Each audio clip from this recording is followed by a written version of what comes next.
بر اساس بهاگاواد گیتا که به سانسکریت به معنای آواز خداست و تاثیرگذارترین کتاب مقدس هندوست و یکی از بزرگترین آثار کلاسیک معنوی جهان است، روح نه متولد میشه و نه میمیره. روح از قبل زندگیش رو انتخاب میکنه و در زمان لقاح هم حضور داره. اما تا حدود 7 ماهگی جنین هنوز از جسمش بیرون میاد، ولی بعد از اون دیگه ساکن در جسم میشه کاملا. در طول 3 ماه اول بارداری روح به جسمش سر میزنه ولی هنوز کاملا ساکن نیست. ولی بعد از ماه 3 روح بیشتر در رحم مادر و در جسمش ساکن میشه. زمان ورود کامل به رحم ممکنه از روحی به روح دیگه متفاوت باشه. ولی زمان ورود معمولا بعد از ماه 3 اما میتونه تا ماه 7 هم ادامه پیدا کنه. هرچی روح با زمین آشناتر و مانوستر باشه زودتر در جسمش جای میگیره. در واقع کل این فرایند شبیه ساختن خونه است. ما در زمان شروع ساخت خونه حضور داریم. ممکنه هر از چندگاهی ساخت خونه رو بررسی کنیم. با این حال در نهایت فقط زمانی وارد خونه میشیم که خونه آماده است. زمان لقاح تا ماه 3 شبیه به ساخت خونه است. بعد از ماه 3 رشد جنین به اندازه‌ایه که برای ورود بدن لطیف یا روح مساعد شده. مثل خونه‌ای که برای اقامت آماده است. ولی این به این معنی نیست که این بدن نهاییه که روح انتخاب کرده. طبق گزارشات تجربیات نزدیک به مرگ هم هر روحی میتونه بدنش رو انتخاب کنه. ولی طبق باور هندوها روح از زمانی که وارد بدن میشه تا 4 ماه بعد از تولد هنوز میتونه انتخاب کنه که همین بدن رو میخواد یا نه. و طبق این اعتقاد ملاج کودک هم به همین علت تا 4 ماهگی نرمه. چون کف سر درگاهی برای ورود یا خروج روح و بعد از این زمان سفت میشه و روح دیگه نمیتونه راحت خارج بشه. ولی تا 4 ماهگی روح فرصت داره انتخاب کنه. و جالبه بدونید یه سندرومی وجود داره به اسم مرگ ناگهانی نوزاد که نوزاد کاملا سالم هست ولی یهو میمیره، که بیشتر در زمان خواب کودک اتفاق میفته و در هوای سرد هم احتمالش بالا میره. و درصد بیشتری از مرگ و میر در این سندروم مربوط به قبل از 4 ماهگیه. تو اعتقاد هندوها در واقع روح این بدن رو نمیخواد و از قسمت ملاج که نرم هست خارج میشه. حالا جالبه که در باور و فرهنگ هندوها مادرها چون این اتفاق مرگ ناگهانی نوزاد رو میدیدن و در اعتقاد اونا ربط داره به چرخه تناسخ و قبول جسم از طرف روح، بچه رو بغل میکردن و براش میخوندن که این آخرین زندگی توئه و تو بعد از این زندگی قراره به خدا برسی و دیگه بر نمیگردی به زمین، پس همین زندگی رو قبول کن. و جالبه که یکی از دلایلی که نوزادها طبق این سندروم میمیرن سرما هست و بغل کردن مادرها و گرم کردن نوزاد احتمال مرگ اونا رو پایین می آورده. تجربه‌گر خانم الهام موحدی در برنامه زندگی پس از زندگی هم قبل از تولد در زمین رو یادشون میاد و اینکه چند سال قبل از تولد در کنار خانواده‌شون حضور داشتن. با هم بشنویم. این هین که داشتیم از شیشه عبور می‌کردیم به من گفت تو باید بیای اینجا، تو باید به دنیا بیای تا رشد کنی. این رشد کردن به معنای بزرگ شدن سنی نیست، یعنی یک سری مفاهیمی رو، یک چیزایی رو تو باید یاد بگیری، بفهمی و روحت رشد کنه، روحت بزرگ بشه. یک تجربه شبه مرگ هم هست توی چنل که شخصی به اسم کریستیان سامبرگ زندگی قبل از تولدش رو به خاطر میاره و در یکی از زندگی‌هاش جسمی رو انتخاب میکنه. ولی چون ارتعاش دنیای ما پایین هست و روح از یک دنیا با ارتعاش متفاوت باید سطح ارتعاشش رو پایین بیاره و به حدی برسونه که بتونه در جسم جایی بگیره، این روح نمیتونه این سطح پایین ارتعاش رو تحمل کنه و جسم رو پس میزنه و خارج میشه. البته این مرگ جنین هست و ربطی به اون سندروم نداره، ولی یک مثال از روحی هست که جسمی رو انتخاب کرده و نمیخواد و آمادگی قبول زندگی زمینی رو نداره. در نهایت تناسخ یک باوره، نمیشه اثباتش کرد، نمیشه ردش کرد، مثل تمام اعتقادات. ولی اینکه بتونیم زندگی‌های مختلف رو تجربه کنیم منطقی تر و عادلانه تر هست تا اینکه یک زندگی داشته باشیم و اینقدر هم زندگی‌هامون با هم متفاوت باشه. طبق تمام تجربیات نزدیک به مرگ، حتی تجربیات منفی، محبت و عشق خدا بی قید و شرط هست. و از همچین خدایی انتظار نمیره که ارواحی رو روی زمین بفرسته، اونم فقط برای یک بار، با شرایط مختلفی که حتی تو ایجاد بعضی از اون شرایط خودمون هیچ دخالتی نداشتیم و از قبل از تولد ما بوده. مثل کشوری که به دنیا میایم، خانواده‌مون، بیماری‌های جسمی و روانی که ممکنه کسی از بد به تولد به صورت ژنتیکی داشته باشه. و بعد همون خدای عاشق که همه ما رو بی قید و شرط دوست داره، بابت کارهایی که مسبب بیشترشون شرایطی بوده که ما باهاش درگیر بودیم، ما رو مجازات کنه. اگر قدرت انتخاب زندگیمون رو از قبل داشتیم، منطقی نیست که ما فرصت این زندگی رو فقط یک بار داشته باشیم، ولی یک زندگی سخت رو با شرایط عجیب و غریب انتخاب کنیم. برنارد یاکوبی مرگ‌پژوه میگه که هر انسانی در اثر چالش بزرگی که در زندگیش ایجاد میشه و اونو در عالم معنا پیش از تولدش به اون نشون دادن، میتونه به رشد مطلوب برسه. و این برنامه‌ای هست که در عالم ارواح نمای این رشد به افراد نشون داده شده که چجوری میتونه در اثر این سختی‌ها و مصیبت‌ها و در اثر این چالش بزرگ زندگیش خداگونه بشه. البته همیشه هم فقط در اثر سختی انسان به رشد نمیرسه، اما در اکثر موارد اینطور هست. ولی سختی هم حدی داره. سختی زندگی برای بعضی از آدم‌ها از حد خارج شده. اگر زندگی نامه بعضی از مجرمان جنایی رو بخونید، میبینید که واقعا شرایط زندگیشون وحشتناک بوده و از بد به تولد تحت فشار شدید جسمی و روحی بودن. این نوع سختی میتونه توجیه داشته باشه. اینکه ما یک زندگی نداریم و گاهی در خانواده روحیمون بنا به نیاز تکاملی همدیگه وارد نقش‌هایی در زندگی میشیم که به تکامل یکی از اعضای خانواده روحیمون کمک کنیم.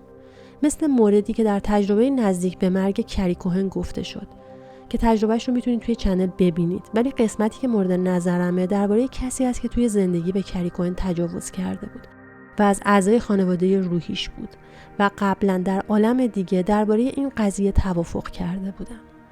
در واقع به نظر من توجیهی نداره که ما یک زندگی سخت رو انتخاب کنیم و در نهایت اونو با موفقیت به پایان نرسونیم و در عالم دیگه هم بابت زندگیمون مجازات بشیم.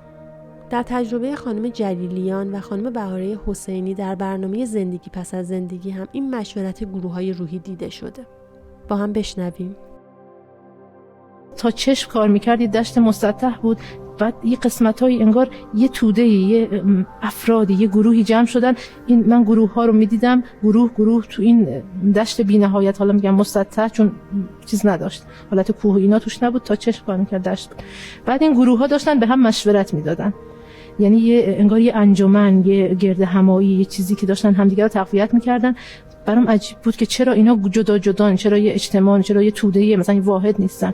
بعد همزمان خب اونجا میگم میفهمیدم این گروه ها انگار یه وجودهایی بودن که طبقاتشون یکی بود، یعنی انگار مثلا دنیاوی تیم بودن، یعنی کاراشون به هم مربوط میشد. حالا میشه گفت یه نگاتیوی بود که دیگه عکسش تو دنیاست، مثلا اون طبقاتی که دیدم تو حتی احادیث هم اشاره شده بهش که گروه با همن. مثلا یه آیه‌ای هست که ما به اندازه آگاهیشون ازشون تکلیف میخوام. انگار اون آگاهی‌ها متفاوت بود، بعد گروه‌ها مثلا یه گروه، هر گروهی با همگروهی خودش در حال شعور بود. بعد حالا من در حال عبور بودم، پر از سوال بودم، اینا رو که می‌دیدم و تون جواب می‌گرفتم که آره نترسیدم، یعنی این یعنی مثلا خب همرده‌های خودشونن و شاید وجودایی بودن که هنوز به دنیا نیومده بودن. این موضوع نمیدونم. یک قسمت از تجربیات نزدیک به مرگ هست به نام مرور زندگی. اگر اهل پیگیری این تجربه ها باشین، میدونین که همه در مرور زندگیشون تمام احساسات خوب و بدی که در دیگران ایجاد کردن رو درک میکنن عمیقاً و این مطمئناً جزء قسمت های نهایی پالایش و تکامل روح بعد از بازگشت از جهان فیزیکیه. اگر کتاب سرنوشت روح اثر مایکل نیوتن رو خونده باشین، میدونین که روح بعد از عالم جسمانی و ورود به عالم دیگه باید یک سری از مراحل رو بگذرونه تا تجربهش تکمیل بشه. یکی از مراحل همین مرور زندگیه.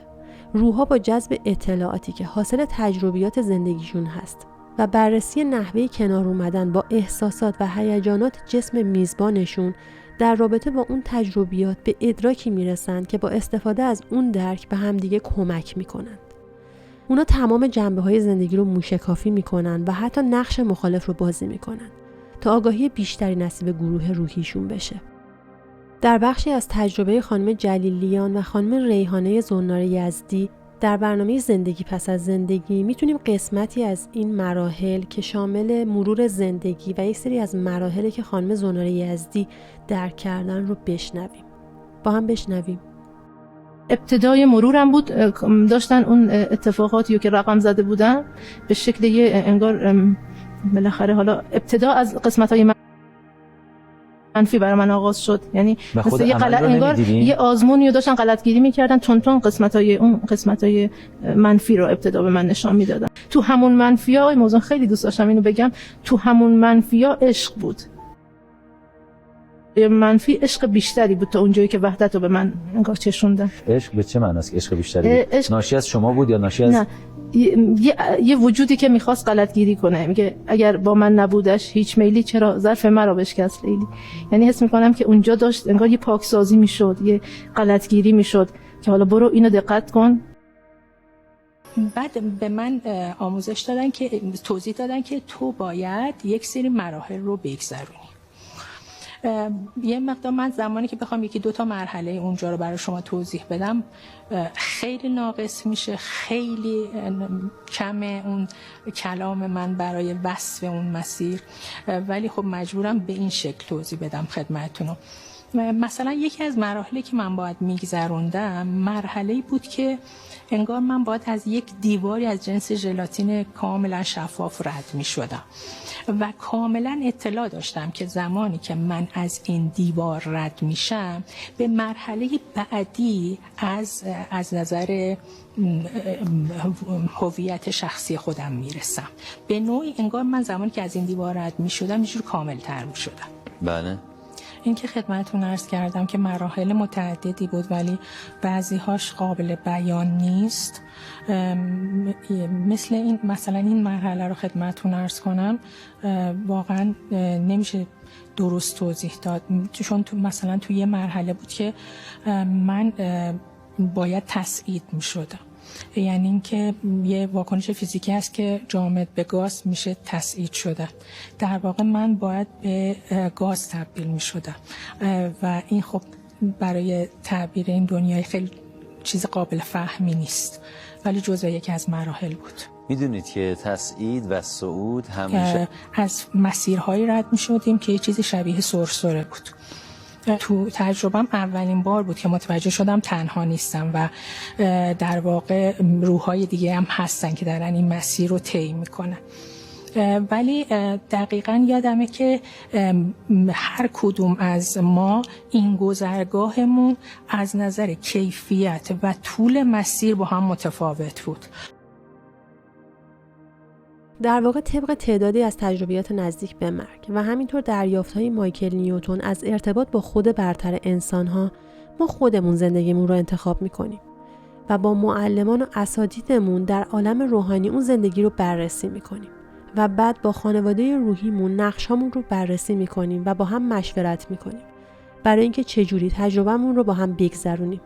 ولی در روی زمین و در عمل و با از دست دادن حافظه ممکنه اونجوری که میخواستیم نتونسته باشیم تجربه‌مون رو موفق بگذرونیم. برای همین در مرور زندگی باید تمام چیزی که اتفاق افتاده رو دوباره تجربه کنیم و در کنارش تمام پیامدهای اعمالمون رو ببینیم و حتی جای طرفهای دیگه در مرور زندگیمون قرار میگیریم تا اون تجربه کامل بشه و در حافظه روح ما ثبت بشه تا در زندگی‌های بعدی اون قسمت‌هایی که در تجربه قبلی ناموفق عمل کردیم و قرار هست به نوع دیگه‌ای دوباره تجربه کنیم در زندگی‌های بعدیمون رو بهتر عمل کنیم و با موفقیت بگذرونیم. در کتاب سرنوشت روح همینطور گفته شده که یکی از قوانین دنیای روح اینه که هر نوع خطای روح باید به طریقی در یکی از زندگی‌های بعدی جبران بشه و حتما در تجربه‌های نزدیک به مرگ دیدین که همه میگن ما خودمون قاضی بودیم و خودمون از عملکردمون راضی یا ناراضی بودیم و کسی ما رو قضاوت نمی‌کرد جز خودمون. یعنی این آره من بودم، انگار تو صحنه بودم، خودم رو می‌دیدم، در این حال باز خارج بودم، یعنی هم خودم رو می‌دیدم که داشتم اون اتفاق رو رقم می‌زدم، هم حالا بیرون از خودم بودم و تبعاتش رو می‌دیدم. می‌خواید بفرمایید که هم بازیگر بودید هم دوربین بودید؟ بله.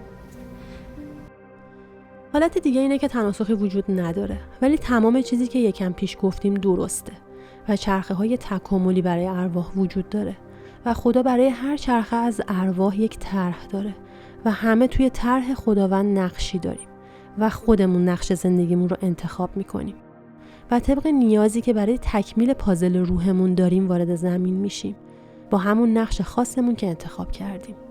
این نظر فقط در صورتی با منطق جور در میاد که بد و خوب به اون صورتی که در ادیان هست معنی نداشته باشه و فقط مکمل هم باشن. یعنی برای حل پازل چرخه تکاملی انسان‌ها نیاز باشه ما یه سریمون نقش خوب و بعضی هامون نقش بد داشته باشیم. اصلا عالم فیزیکی دو قطبی است. توی تجربه بعد از مرگ خانم فاطمه سرکارزاده ایشون گفتن وقتی دلایل اتفاقات زندگی رو به هم گفتن فهمیدم همه چیز در جای درستش هست و تمام این اتفاقات باید میافتاده و همه چیز دلیل داشته. آنیتا مرجانی از تجربه‌گرهای معروف هستند که اتفاقا هندی هستند ولی تناسخ رو درک نکردن در تجربهشون.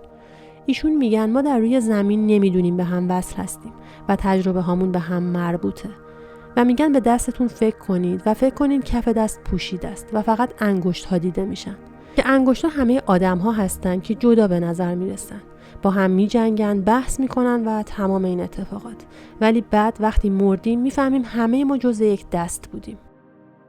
بارها در تجربیات مختلف تکرار شده که نور به روح تجربه‌گر گفته همه چیز درسته و هیچ چیز اشتباهی وجود نداره و همه چیز در نهایت درست خواهد شد. من قبل از تجربه‌ام خیلی درگیر بودم، هم درگیر بیماری، حالا مشکلات دیگه‌ای که بود. همش میگم چرا این اتفاقا برای من میفته، چرا بعضی زندگی مثلا اینجوری باشه، چرا این مسئله برای من پیش اومد، این بیماری برای من پیش اومد. همش دنبال این چراها بودم. خیلی تضاد بود تو زندگی من، خیلی مسائل بود، نمیتونستم باهاش کنار بیام. و اون لحظه اینا هم از بین رفت. تمام اینا از بین رفت. چرا از بین رفت؟ به خاطری که به من علتشو گفتن. با علت گفته شد. بله، علت درست بود، سر جاش بود. دقیقاً تمام این اتفاقات بعد میافتاد. تمام این اتفاقات باید میافتاد تا من اون درسی رو که باید میگرفتم از آمدنم به این زندگی، اون درس رو گرفته باشم. ولی در هر صورت همونطور که قبلتر هم گفتیم روح باید خودش رو قضاوت کنه و همه احساساتی که در دیگران ایجاد کرده رو درک کنه که تکمیل و ادامه تجربه زمینیش هست. در واقع طبق این نظر ما در سناریوی قولاسای نظم الهی هستیم و هرگز نباید وقایع رو با چشم زمینی بسنجیم، چون در این صورت کاملا شرایط جهان رو خارج از عدل الهی می‌بینیم. در صورتی که علت حضور هر فرد بر روی زمین کاملا بر اساس نقشی است که او در پازل جهانی برای خودش و سایر افراد و هستی باید ایفا کنه. حالت دیگه هم همون هست که ادیان میگن. البته فکر میکنم الان میگن خودمون انتخاب کردیم زندگیمون رو.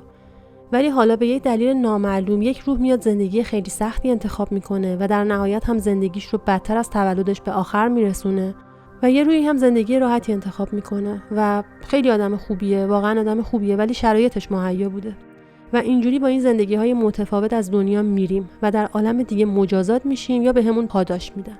حالا چه جوری ما قانع میشیم که اگر جای همدیگه زندگی کرده بودیم چقدر خوب یا بد میشدیم معلوم نیست. به هر حال هیچ کدوم از این باورها کامل جواب نیستن دیگه، همشون باگ دارن، ولی بعضیاشون بیشتر باگ دارن، حداقل اینجوری که به ما رسیدن بیشتر باگ دارن، مثل باور ادیان. توی انیمیشن تخم مرغ خدا به تو که نماینده روح همه آدم هاست میگه همه ادیان و باورها به روش خودشون درست میگن. در واقع هر کدوم یه قسمتی رو میگن، مثل داستان فیل در تاریکی مثنوی معنوی مولانا. مولانا میگه از نظرگه گفتشان شد مختلف، آن یکی دالش لقب دادین الف، در کف هر کس اگر شمعی بودی اختلاف از گفتشان بیرون شدی، چشم حس همچون کف دست است و بس، نیست کف را بر همه او دست رست، چشم دریا دیگر است و کف دگر، کف بهل و از دیده دریا نگر. شما نظرتون درباره تناسخ چی هست؟